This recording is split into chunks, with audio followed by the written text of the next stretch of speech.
Hello, dear viewer. Hope you will be fine. My name is Moolchand, and today we will discuss some very important question of chemistry.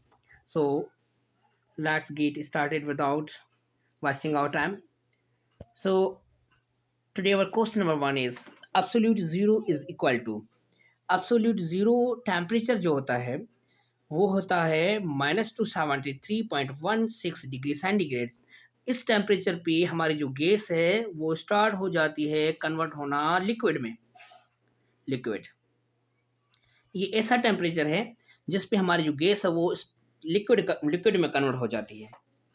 So absolute zero जो है वो होता है -273.1 degree centigrade. ये काफ़ी बार पूछा गया है आपके एमबीबीएस जो टेस्ट है मेडिकल की लम्स की, उसमें काफ़ी बार ये सवाल पूछा गया है, काफ़ी बार ये रिपीट हुआ है। सो नाउ मूव करते हैं क्वेश्चन नंबर सेकंड की तरफ। The three states of matter due to the dash. अब जो ये हम सवाल डिस्कस करें बहुत ही इंपॉर्टेंट सवाल है, काफ़ी बार रिपीटेड, मतलब कि ये रिपीटेड क्वेश्चन है। So the three states of matter are due to the, अब थ्री स्टेट जो मैटर के बनते हैं वो बनते हैं different arrangement of the atom. Different arrangement atom की जो अरेंजमेंट होती है डिफरेंट होती है, उसकी वजह से ये जो है वो थ्री स्टेट्स बनते हैं मैटर के। अब देखें यहाँ पे सपोज करिए कि हमारे पास है सॉलिड है, सॉलिड के पार्टिकल इतने इतने मॉलिक्यूल करीब होते हैं, इतने इंटरमॉलिक्यूल इसमें स्पेस नहीं होता, ये टाइटली पैक्ड होते हैं, जिसकी वजह से वो molecule are unable to move from one place to another place because they have not the intermolecular space, they are tightly packed, that's why they are unable to move from one place to another place, and they have the particular solid have the particular shape and particular volume, and we cannot compress to the solid because the molecule are tightly packed। इसको हम compress नहीं कर पाते, इसको हम बिल्कुल compress नहीं कर पाते। Why we can not compress because the molecule are tightly packed, they have no intermolecular space, so solid cannot be compressed, these are very hard। Now number second is liquid। So liquid, the molecules are liquid, they have the some intermolecular space, इसके दरमियान थोड़ा सा intermolecular space होता है जिसकी वजह से molecule एक जगह से दूसरी जगह तक मूव होते हैं। और लिक्विड को भी हम एक सम अमाउंट तक हम कंप्रेस कर पाते हैं, और जो लिक्विड होता है उसके पास कोई शेप नहीं होती, शेप इसकी डिपेंड करती है कंटेनर पे, कंटेनर जैसा होता है उसी पे डिपेंड करती है, और इसका वॉल्यूम फिक्स्ड होता है लेकिन शेप जो है लिक्विड का फिक्स्ड नहीं होता, शेप इसकी नहीं होती, वॉल्यूम फिक्स्ड होता है, क्योंकि इसके अंदर जो मॉलिक्यूल्स हैं इसके मॉलिक्यूल के बीच में इंटरमॉलिक्यूलर स्पेस थोड़ा होता है। और जो अब हमारे पास गैस है, अब सपोज करिए कि यहाँ पे हमारे पास गैस है, अब गैस के मॉलिक्यूल बहुत दूर दूर तक होते हैं, they are widely separated from one another, that's why they are able to move from one place to another place in the zigzag direction or free, they have the free movement because they have the large intermolecular space and high kinetic energy. Due to the large intermolecular space and high kinetic energy, they are able to move from one place to another place। तो इसके अंदर molecule जो होते हैं एक जगह से दूसरी जगह तक मूव करते हैं क्योंकि इसके अंदर इंटरमॉलिक्यूलर स्पेस ज़्यादा होता है। तो सवाल हमारा ये है कि three states of matter are due to, three state जो मैटर के होते हैं वो किसकी वजह से होते हैं, तो वो होते हैं different arrangement of the atom.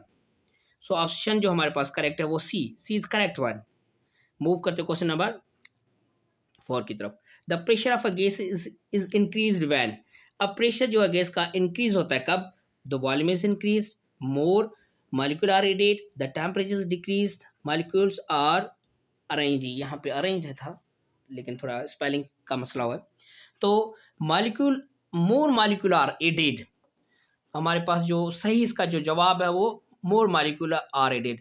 अब जैसे हम मॉलिक्यूल हम ऐड करते जाते हैं तो उसकी कंसंट्रेशन बढ़ती जाती है, जैसे when we increase the concentration the molecule will be added, when molecule added then the concentration will be added, so the pressure will increase।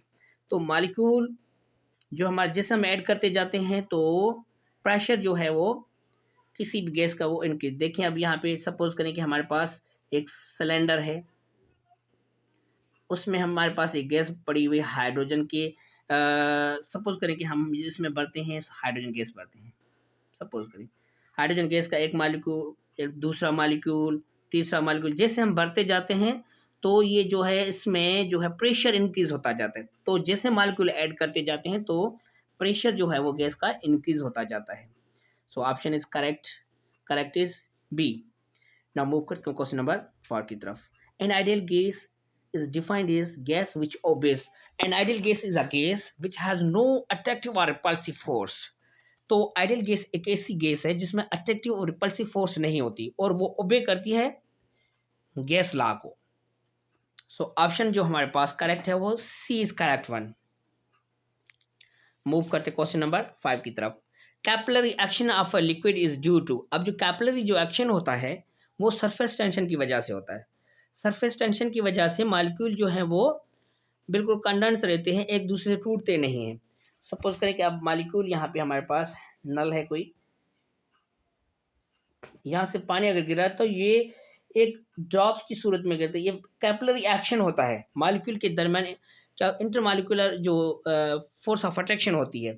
तो कैपिलरी जो एक्शन होता है वो सरफेस टेंशन की वजह से है।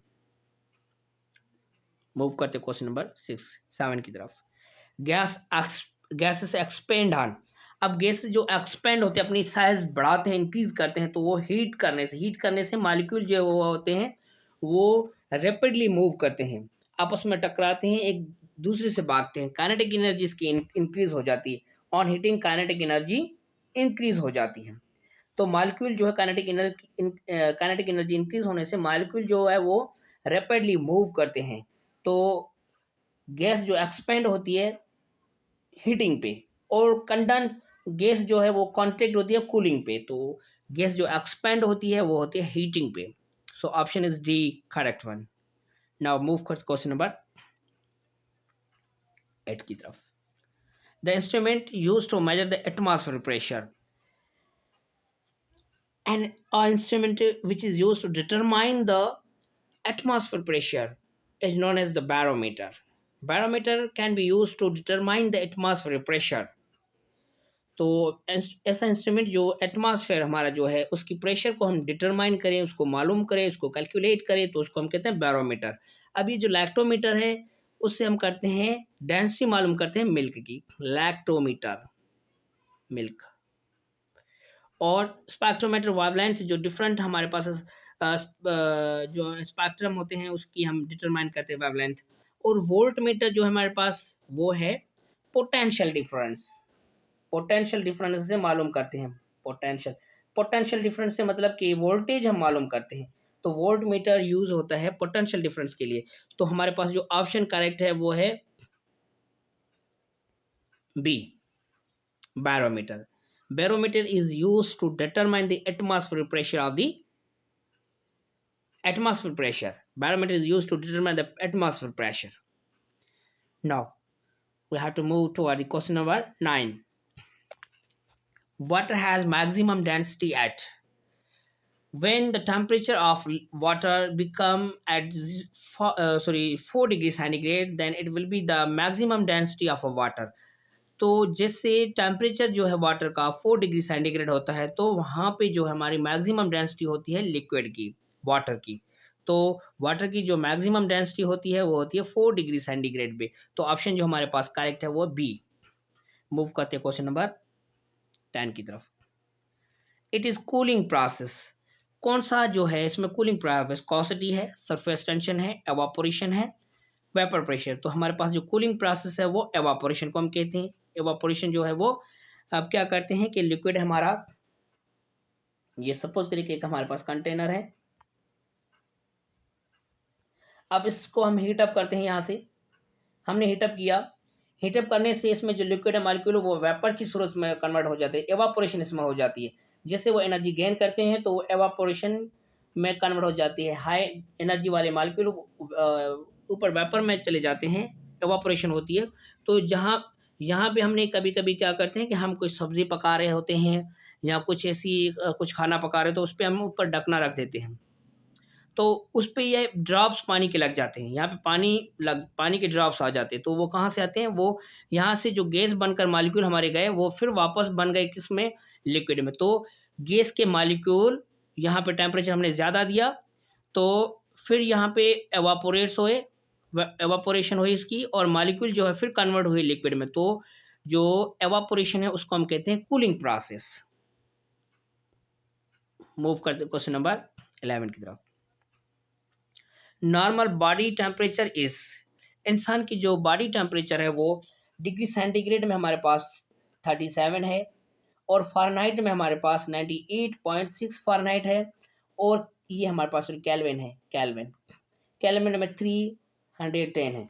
अब देखते हैं, अब 310, अब 37 degree centigrade plus kelvin 273, sorry, देखते हैं इसका फार्मूला जो हमारे पास वो है, केल्विन में कन्वर्ट करने के लिए हमारे पास जो फार्मूला है वो ये है। केल्विन में टेम्परेचर मालूम करने के लिए हमारे पास होता है डिग्री सेंटीग्रेड प्लस 273, या फिर उसको केल्विन कर लेते हैं तो हमारे पास जवाब बनता है। अब यहाँ पे डिग्री सेंटीग्रेड में हमारे पास 37 प्लस केल्विन हमारे पास है 273। अब इसको हम प्लस करते हैं तो हमारे पास जवाब बनता है 310 डिग्री सेंटीग्रेड। तो इसका जवाब जो हमारे पास ऑल ऑफ दीज, क्योंकि हमारे पास जो नॉर्मल बॉडी टेम्परेचर है डिग्री सेंटीग्रेड में, सेल्सियस डिग्री सेंटीग्रेड में वो 37 है, फ़ारेनहाइट में हमारे पास 98.6 है, और जो केल्विन है उसमें 310 है। तो हमारे पास जो सही जवाब है इसका है ऑल ऑफ दिस। अब डॉक्टर के पास हम जाते हैं तो हमारा बॉडी टेम्परेचर मेजर करते हैं फ़ारेनहाइट डिग्री सेंटीग्रेड से। सो इसका जो सही जवाब है हमारे पास करेक्ट ऑप्शन है वो है डी। मूव करते हैं क्वेश्चन नंबर 12 की तरफ। The force of attraction between the liquid molecule and another surface is called. अब जो फोर्स ऑफ अट्रैक्शन होती है लिक्विड और जो दूसरा जो जिसमें लिक्विड हमने डाला उसके सरफेस से फोर्स ऑफ अट्रैक्शन जो करता है लिक्विड, उसको हम कहते हैं। अब सपोज करें कि यहाँ पे हम देखते हैं, यहाँ पे हमारे पास एक हमने कंटेनर बनाया, उसमें हमने लिक्विड डाले। अब लिक्विड के मॉलिक्यूल जो है ये फोर्स ऑफ अट्रैक्शन लगा रहे हैं वॉल से। ये जो कंटेनर का जो वॉल है इससे फोर्स ऑफ अट्रैक्शन, इसके दरमियान जो फोर्स ऑफ अट्रैक्शन है लिक्विड मॉलिक्यूल और इस कंटेनर का जो वॉल है इसके फोर्स, उसके साथ फोर्स ऑफ जो अट्रैक्शन ये लगा रहे हैं उसको हम क्या कहते हैं, उसको हम कहते हैं एडेसिव फोर्स। तो ये एडेसिव फोर्स होता है मॉलिक्यूल और अनदर जो सरफेस होता है उसके साथ फोर्स ऑफ अट्रैक्शन जो होती है उसको हम कहते हैं एडेसिव फोर्स। मूव करते क्वेश्चन नंबर 13 की तरफ। Volume of a gas expand on upon the, अब जो वॉल्यूम गैस का है वो एक्सपेंड होता है, तो वो कैसे एक्सपेंड होता है उसको देखते हैं हम।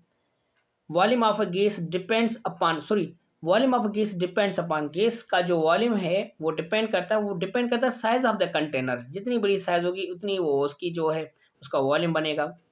तो ऑप्शन जो इसके पास हमारे पास करेक्ट है वो सी is correct one.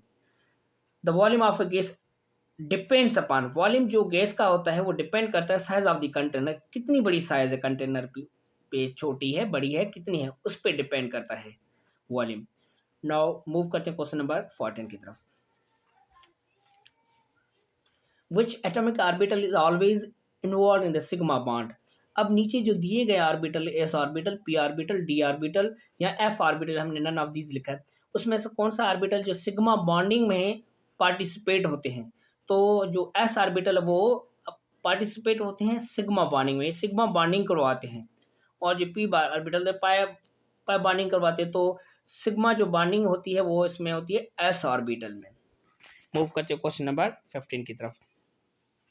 The geometrical shape of sulphur dioxide molecule is, अब सल्फर डाइऑक्साइड मॉलिक्यूल है उसके दरमियान जो हमारे पास शेप है वो होती है प्लेनर ट्राइगोनल। तो ऑप्शन इसका जो हमारे पास करेक्ट है वो B is correct one. B is correct one, planar trigonal. The geometrical shape of the sulphur dioxide is planar trigonal. Move करते क्वेश्चन नंबर 16 की तरफ। डियर व्यूअर्स, आपसे रिक्वेस्ट करते हैं कि आप हमारे चैनल को प्रमोट करें, इसको लाइक, सब्सक्राइब और कमेंट करें, ताकि हम आपके लिए अच्छी अच्छी जो ऐसे वीडियोस लेकर आएँ जो आपके बहुत सारे जो एग्ज़ाम हैं यहाँ, जो आपके पास एमडी केट है, ई केट है, जो नर्सिंग की प्रिपरेशन कर रहे हैं उसके लिए बहुत ही हेल्पफुल होंगे। जब आप इसको हमारे चैनल को सपोर्ट करोगे तो हम भी आपके लिए बहुत ही अच्छे ऐसे वीडियोज़ लेकर आएँगे जो आपके फ्यूचर के लिए फ्यूचर डेवलपमेंट के लिए आपके बहुत ही काम आएँगे। सो इसको चैनल हमारे को ज़रूर सब्सक्राइब किया करें और अपने दोस्तों तक भी शेयर किया करें ताकि उनको भी फ़ायदा हो सके। So hence law may be used to calculate. अब हेंस लॉ इस्तेमाल होता है कैलकुलेट करने के लिए डेल्टा एच या डेल्टा एस या डेल्टा ई। तो जो हेंस लॉ वो यूज होता है डेल्टा एच को कैलकुलेट करने के लिए। जो ऑप्शन जो हमारे पास करेक्ट है वो ए इज करेक्ट वन। अगर डेल्टा एच हमारा delta sorry delta delta H हमारा अगर नेगेटिव है तो वो बनता है एक्सोथर्मिक प्रोसेस जिसमें हीट लिबरेट हो रही होती है, इमिट हो रही होती है। अगर हमारे पास डेल्टा एच पॉजिटिव है, डेल्टा एच अगर पॉजिटिव तो वो होता है एंडोथर्मिक। एंडोथर्मिक ऐसा प्रोसेस जिसमें हीट एब्जॉर्ब होती है। सो इसको आगे हम डिस्कस करेंगे, पूरा इस सवाल को कभी हम डिस्कस करेंगे। और मूव करते हैं क्वेश्चन नंबर 17 की तरफ। डियर स्टूडेंट, जल्दी हम आपके लिए वो एक ऑनलाइन जो है वीडियोस हम स्टार्ट करेंगे आपके लिए, जो बहुत बार जो सवाल पूछे गए हैं ऑर्गेनिक केमिस्ट्री हमारा जो इंटर का 6 चैप्टर है उसमें नॉमेनक्लेचर के हवाले से। तो कोशिश करूंगा कि काफ़ी मेरे जो व्यूअर्स हैं उन्होंने डिमांड की थी नॉमेनक्लेचर के हवाले से, तो उस पर भी मैं जो बहुत जो सवाल जो इम्पॉर्टेंट है रिपीटेड क्वेश्चन है उसको जो बहुत बहुत बार काफ़ी एग्जाम में पूछे गए नर्सिंग में, इंजीनियरिंग में, और आपका जो मेडिकल टेस्ट एमबीबीएस उसमें काफ़ी बार पूछे गए। दूसरे भी एग्जाम बहुत हैं, सेंट्रल पब्लिक सर्विस कमीशन है, फेडरल पब्लिक सर्विस कमीशन में काफ़ी बार पूछे गए। तो नॉमेनक्लेचर पे हम कभी वीडियो जल्दी बनाएंगे, तो आप भी देखना मत भूलिएगा। सो मूव करते क्वेश्चन नंबर 17 की तरफ। The number of mole in 58.5 gram sodium chloride is. अब सोडियम क्लोराइड का मास जो हमारे पास है वो है 58.5 ग्राम। तो ये मोल कितने बनते हैं देखते हैं हम। सोडियम, यहाँ पे हमारे पास सोडियम क्लोराइड इसको हम कहते हैं साल्ट, कॉमन साल्ट जो हम घर में खाते हैं, कॉमन साल्ट ये घर में इस्तेमाल होता है जिसको हम खाते हैं, जिसको हम कहते हैं सोडियम क्लोराइड। इसको टेबल साल्ट भी कहते हैं। अब इसका देखते हैं मास। सोडियम का जो मास है एटॉमिक मास है वो 23 प्लस क्लोरीन का हमारे पास है 35.5, टोटल बनता है 58.5। इसका मतलब कि यहाँ पे कुछ भी नहीं है, इसका मतलब 1 मोल है। तो हमारे पास जो ऑप्शन करेक्ट है बी इज करेक्ट वन। अब अगर हमारे पास 2 मोल होते तो देखते हैं कि मास कितना बनता है, या 3 होते तो कितना बनता है। सो सपोज करें कि हमारे पास सोडियम क्लोराइड है और यहाँ पे 2 मोल है, तो 2 मल्टीप्लाई बाय हमने इसका मास अभी निकाला था, कितना निकाला था 58.1 मोल का 5। तो इससे मल्टीप्लाई करेंगे हम तो हमारे पास जो जवाब आएगा वो आएगा 117 ग्राम। 117 ग्राम जो बराबर होता है वो 2 मोल के लिए। सेम तरीके से हम 3 को भी हम मालूम कर सकते, 3 मोल में वो कितने, 3 मोल में वो कितने जो है ग्राम होता है, मास होता है। तो 3 यहाँ पे है, 3 मल्टीप्लाई करेंगे 58.5, तो वो हमारे पास बनेंगे 175.5। तो ये 3 मोल के लिए। तो यहाँ पे हमारे पास हमें जो मास दिया गया है वो है 58.5, तो वो है 1 मोल का मास। करेक्ट जो ऑप्शन है हमारे पास बी है। मूव करते हैं क्वेश्चन नंबर 18 की तरफ। Theoretical gas at 0 kelvin. अब 0 केल्विन पे हमारे थ्योरेटिकल गैस जो होती है वो होती है, स्टार्ट हो जाती है लिक्विड। हमने पहले क्वेश्चन में डिस्कस किया था कि एब्सोल्यूट जो 0 होता है वो -273.16 डिग्री सेंटीग्रेड ऐसा टेम्परेचर होता है जहाँ पे गैस हमारी स्टार्ट हो जाती है लिक्विड में कन्वर्ट होना। तो थ्योरेटिकली गैस हमारा जो है गैस जो होता है हमारा वो 0 केल्विन पे स्टार्ट हो जाता है लिक्विड में कन्वर्ट होना शुरू हो जाता है। ऑप्शन हमारे पास ए करेक्ट है। मूव करते हैं क्वेश्चन नंबर 19 की तरफ। A formula which show the actual number of atom in A compound is called. ऐसा फार्मूला जो हकीकी नंबर दिखाए किसी भी एटम में, तो उसको हम कहते हैं मॉलिक्यूलर फार्मूला। और एम्पिरिकल फार्मूला ऐसा होता है जो सिंपलेस्ट रेशियो दिखाए, उसको कहते हैं एम्पिरिकल फार्मूला। तो अब हमारे पास जो ऑप्शन करेक्ट है ए। अब देखते हैं कैसे। सपोज करिए हमारे पास C6H6, ये ग्लूकोज का हकीकी नंबर है। 6 कार्बन एटम है और 6 जो है हमारे पास हाइड्रोजन एटम है। दूसरा हमारे पास है C6H12O6, ये ग्लूकोज है, ग्लूकोज का ये हकीकी नंबर है। 6 कार्बन, 12 हाइड्रोजन, 6 ऑक्सीजन। तो ये है मॉलिक्यूलर फार्मूला। मॉलिक्यूलर फार्मूला एक ऐसा फार्मूला होता है जो हमें एक्चुअल नंबर दिखाए, एक्चुअल हकीकी नंबर बताए कि भाई जो फार्मूला बना हुआ है उसमें कितने एटम है, उसका एटम का हकीकी नंबर बताए, उसको हम कहते हैं मॉलिक्यूलर फार्मूला। मूव करते हैं क्वेश्चन नंबर 20 की तरफ। Mass per unit volume is called. Mass per unit volume उसको कहते हैं हम डेंसिटी। डेंसिटी रोज समझा करते हैं। मास पर यूनिट वॉल्यूम उसको हम कहते हैं डेंसिटी। मास पर यूनिट वॉल्यूम होता है हमारा density. So option is a correct one. Move करते क्वेश्चन नंबर 21 की तरफ। Kinetic energy of molecule always increase when. अब काइनेटिक एनर्जी मॉलिक्यूल की वो इंक्रीज होती है टेम्परेचर इंक्रीज होने से, pressure increase when we increase the pressure, when volume is increase, when the density will increase. So kinetic energy is directly proportional to the temperature. When we increase the temperature, the kinetic energy automatically will be increased. If we increase the pressure, there will not be effect on the kinetic energy. If we increase the volume, again it will not be effect on the kinetic energy. So kinetic energy is directly proportional to the temperature. When we increase the temperature, the kinetic energy will increase. The molecule will move very rapidly. So option is a correct one. Move करते हैं question number 22 की तरफ। Which of the following gas has the high rate of diffusion? अब ये जो gas दी गई उनमें सबसे ज्यादा जो रेट ऑफ डिफ्यूजन किस में ज्यादा है, तो अब देखते हैं। जिसका मास कम होता है, कंसंट्रेशन जो होता है उसमें मास कम होता है, उसका रेट ऑफ डिफ्यूजन ज्यादा होता है। तो ऑक्सीजन का जो हमारे पास है वो मास हमारे पास है 16 ग्राम। उसके बाद हाइड्रोजन हमारे पास, हाइड्रोजन का है 1 ग्राम। और क्लोरीन हमारे पास 35.5 ग्राम क्लोरीन। उसके बाद है नाइट्रोजन, नाइट्रोजन हमारे पास है 14 ग्राम। तो हाइड्रोजन एक ऐसी गैस है जिसमें मास कम है, इसका मतलब कि रेट ऑफ डिफ्यूजन भी इसमें ज्यादा है। हाइड्रोजन गैस एक ऐसी गैस है जिसमें हाईएस्ट रेट ऑफ डिफ्यूजन होता है।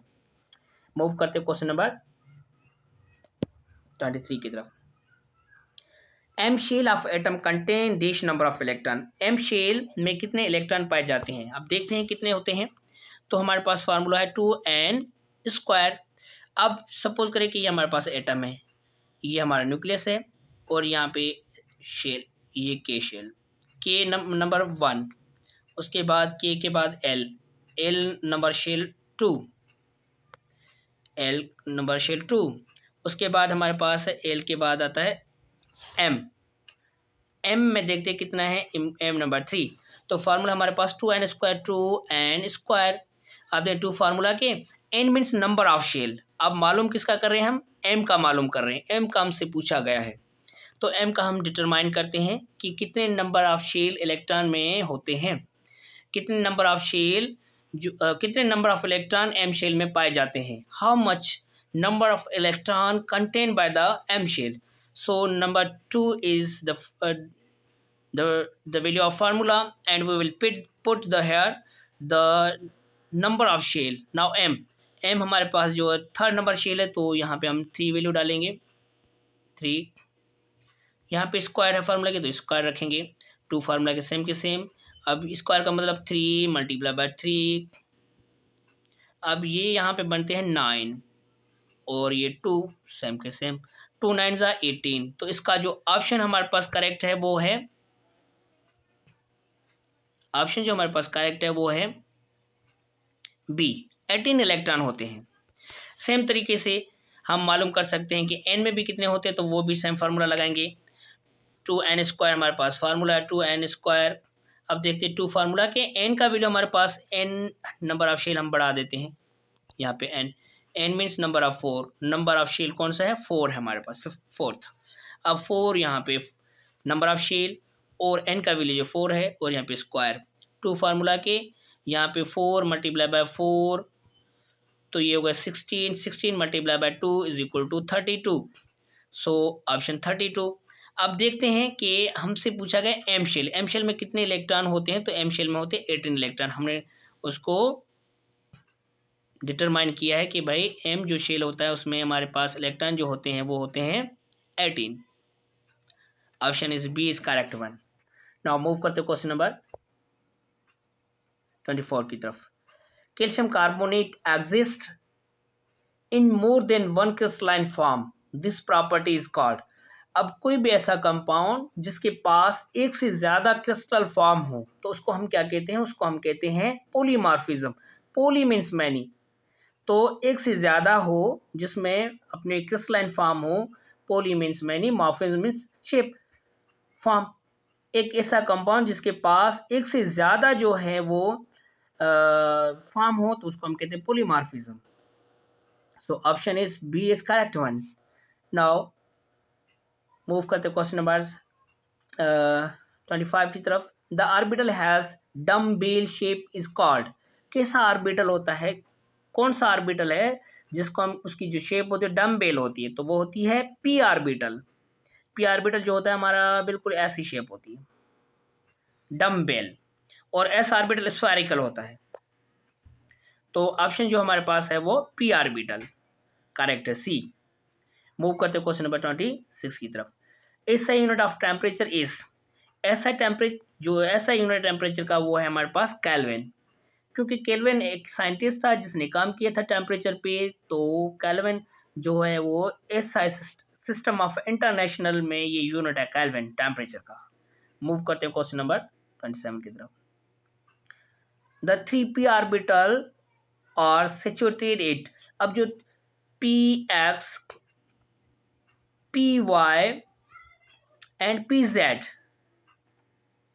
ये म्यूचुअली जो हमारे पास जो होते हैं वो परपेंडिकुलर होते हैं, ऐसे ऐसे म्यूचुअली परपेंडिकुलर होते हैं। मतलब कि एक यहाँ से आपका पी ऑर्बिटल, दूसरा आपका यहाँ पे पी ऑर्बिटल, और तीसरा आपका यहाँ से पी ऑर्बिटल। तो ये म्यूचुअली परपेंडिकुलर होते हैं, राइट एंगल होते हैं, 90 डिग्री एंगल पे होते हैं। तो जो 3p ऑर्बिटल जो होते हैं वो म्यूचुअली परपेंडिकुलर होते हैं, mutually perpendicular. So option is B correct one. Move करते क्वेश्चन नंबर 28 की तरफ। The orbital having the same energy is called. ऐसे ऑर्बिटल जिसके पास सेम एनर्जी हो, इक्वल एनर्जी हो, उसको हम कहते हैं डीजनरेट ऑर्बिटल्स। डीजनरेट ऑर्बिटल उसमें हमारे पास आते हैं पी डी एफ, ये हमारे पास डीजनरेट ऐसे जिसके पास सेम एनर्जी होती है, तो ये हमारे पास ये डीजनरेट ऑर्बिटल है। मूव करते हैं, तो इसमें एफ और डी ये जो ऑर्बिटल हमारे पास डीजनरेट ऑर्बिटल इक्वल एनर्जी होती है इसके पास। मूव करते क्वेश्चन नंबर 29 की तरफ। Which quantum number determine the size of orbital. कौन सा ऑर्बिटल है जो साइज हमें डिटरमाइन करके बताता है, वो होता है principal quantum number. Principal quantum number जो है वो होता है साइज को साइज डिटरमाइन करता है। Magnetic quantum number sorry azimuthal quantum number जो आपका होता है वो होता है शेप को जाहिर करता है, और ये मैग्नेटिक क्वांटम नंबर जो होता है आपका होता है वो ओरिएंटेशन को बताता है। सो हमारे पास जो ऑप्शन है वो है a is correct one. Principal quantum number size बताता है, साइज डिटरमाइन करता है। Now we have to move to the question number 30 and 30 question number is last question for today. So let's get to move toward the question number 30. The power of an atom to attract the shared pair of electron is called। एक ऐसा power जो atom जो अपनी तरफ electron खींचे उसको हम कहते हैं इलेक्ट्रोनेगेटिविटी। इलेक्ट्रोनेगेटिविटी एक ऐसा प्रोसेस है, ये पॉलिंग सॉरी इलेक्ट्रोनेगेटिविटी एक ऐसा प्रोसेस है जो इलेक्ट्रॉन को अपनी तरफ खींचे। सपोज करें यहाँ पे सोडियम है, सोडियम प्लस क्लोरीन। अब क्लोरीन जो होता है ये नॉन मेटल, ये मोस्ट जो होते हैं हमारे पास इलेक्ट्रोनेगेटिव एलिमेंट, वो मेटल से इलेक्ट्रॉन को अट्रैक्ट करते हैं अपना कंप्लीट शेल करने के लिए। तो यहाँ पे जो क्लोरीन है मोस्ट इलेक्ट्रोनेगेटिव एलिमेंट है, और यहाँ पे सोडियम जो है most electropositive element. Most positive जो होता है इलेक्ट्रोपॉजिटिव जो एलिमेंट होते हैं, most electropositive element, they have the ability to last the electron very rapidly, and the uh, electronegative element are those elements which have the tendency to attract the shared pair of electron। अब ये जो metal होते हैं वो electron अपना last जल्दी कर देते हैं, और ये जो नॉन मेटल होते हैं क्लोरीन, ये हो गए नॉन मेटल, तो इसके पास ऐसी सलाहियत होती है इलेक्ट्रॉन वो गेन करते हैं।